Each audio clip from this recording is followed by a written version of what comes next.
welcoming and respite for folks of any kind who are trying to figure out what it means to live and identify as a child of God and explore how they might be disciples of Christ. Hi, I'm Elise Bigley. I'm the media coordinator for Cleveland Pride, which hosts the annual LGBT Pride Festival in Cleveland.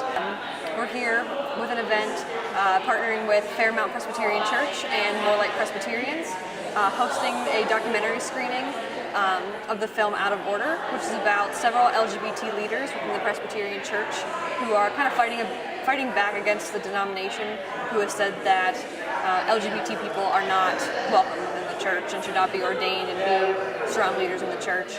And so the documentary follows kind of their struggle over the past several years in becoming ordained and really having a presence and creating more acceptance, inclusion, and equality for LGBTQ individuals in the congregations. Partnership is really about just showing how churches and people who are traditionally marginalized, how they can come together in ways that maybe people didn't think before, whether it's churches who weren't accepting before and have kind of changed their mindset, or individuals who have been turned away by their church and are now re-accepting God in some way. I think it's all about just learning about ourselves and learning about each other through our stories. And that's really, I think, what Cleveland Pride as a whole is about, is creating a space where we can have those conversations and celebrate and really work towards future change at the same time. It's kind of that balance of accepting and learning from the past, honoring and celebrating what we have, and still recognizing the change that needs to be done in the future. God makes it clear. Don't have sex with our own children. Don't have sex with animals. Don't have sex with our own gender.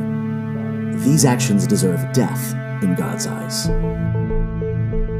Either I can be gay or I can be a Christian, but apparently I can't be both. I was going to hell for being gay.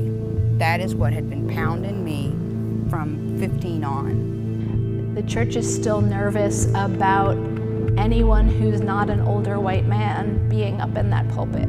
I just knew being gay was bad. I wasn't supposed to have this aspect of myself that was there. And so it caused a lot of self-hatred. We are, at our most basic level, sinful. The Christian church was not built on tolerance or inclusion. What people want in the culture is a horrible barometer of what the church ought to be doing in terms of moral leadership. Amy Kim Krimis-Parks, Director of Spiritual Formation at Fairmount Presbyterian Church, gives this message to anyone struggling with religion. First, I'll say that unfortunately, church is made of broken people. People who don't always make the best choices, who don't always say the words that we need them to say. But I do know that churches are made of people who believe in a God who is bigger than all of that, who hopefully can offer us all forgiveness and mercy. I hope that you would seek out people that you notice are full of love, places where you find acceptance, and that you ask questions and challenge people to act like Christ did. I know that it's hard, and I'm sorry that you have been wounded, but I do think that there is space and a place for you, and a place for us to learn from you, and for you to learn from us.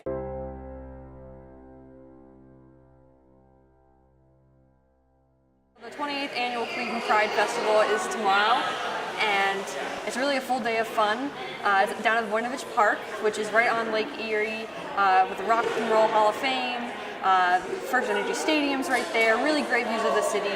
It's a great venue, a really family-friendly fun.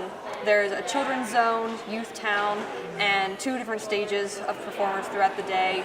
The parade steps off at noon, and the festival itself runs from 11 a.m. to 8 p.m. with more than 50 vendors from around the city. We have 200 volunteers, which we're really grateful for, several sponsors who have really helped make this happen. The Connections Cleveland crew and myself had an amazing time at all of the Pride events, and we hope that we see you there next year. For more information on LGBTQ issues, stay tuned to our podcast. Next week, we cover all of Ohio's smoke-free college campuses, the pros and the cons. Connections Cleveland.